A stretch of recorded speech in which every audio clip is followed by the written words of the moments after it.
The people of the Middle East, like people everywhere, are seeking a chance to contribute and to have a role in the decisions that will shape their lives. Leaders need to respond to these aspirations and to help build that better future for all.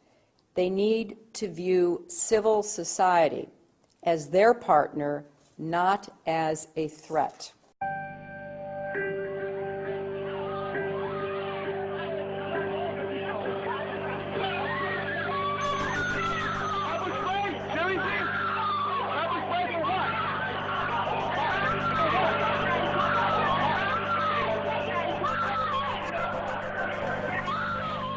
I want to take this opportunity to update the American people about the situation in Libya. Last month, protesters took to the streets across the country to demand their universal rights and a government that is accountable to them and responsive to their aspirations. But they were met with an iron fist.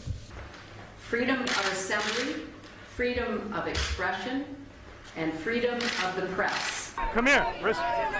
You want to get arrested or no? Are pillars of an open and inclusive society. There is a clear responsibility by the Egyptian government to hold accountable those responsible for these attacks.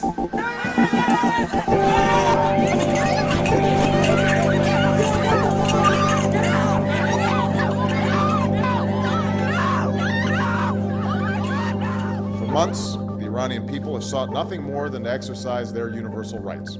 We call upon the Iranian government to abide by the international obligations that it has to respect the rights of its own people.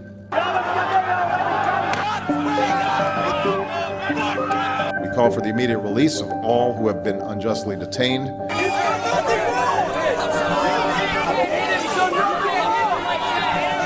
And I'm confident that history will be on the side of those who seek justice.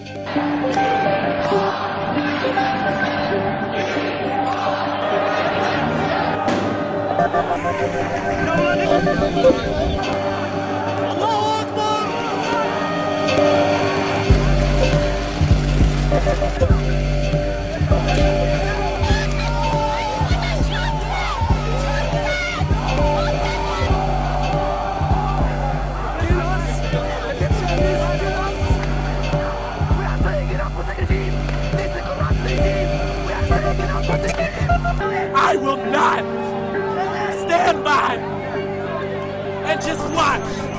I will not do it. So take me to jail right now, because I will not. After all that my parents gave me, I can do one thing for them and tell them that I would rather die than be quiet and watch everything that they worked for go away. When all of God's children, black men and white men, Jews and Gentiles, Protestants and Catholics, will be able to join hands and sing in the words of the old Negro spiritual. I'm not moving.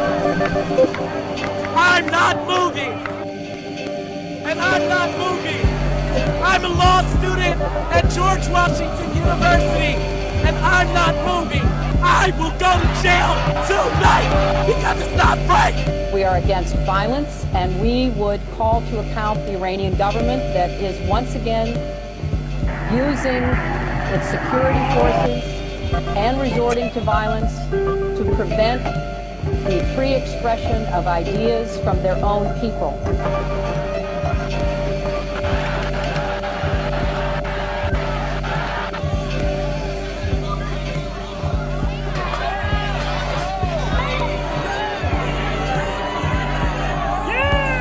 Instead of respecting the rights of his own people, Gaddafi chose the path of brutal suppression.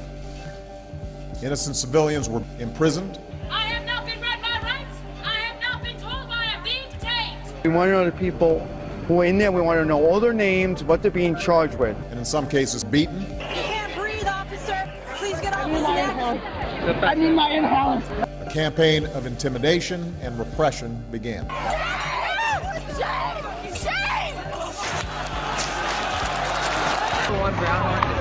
It is the responsibility of the government of Libya to respect the universal rights of their own people, including their right to free expression and assembly. What's his badge number?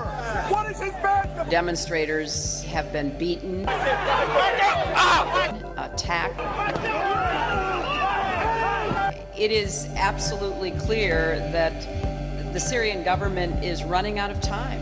Each new depiction of the abuses of the police on the First Amendment, the more people will show up here in New York City, and the more waves of occupation will spread across this country. And you should be proud of that, police, because you are participating in our media publicity campaign. Thank you for attending. What is absolutely clear is that we are witnessing history unfold. It's a moment of transformation that's taking place because the people of Egypt are calling for change. And they've turned out in extraordinary numbers representing all ages and all walks of life. But it's young people who've been at the forefront. A new generation, your generation, who want their voices to be heard.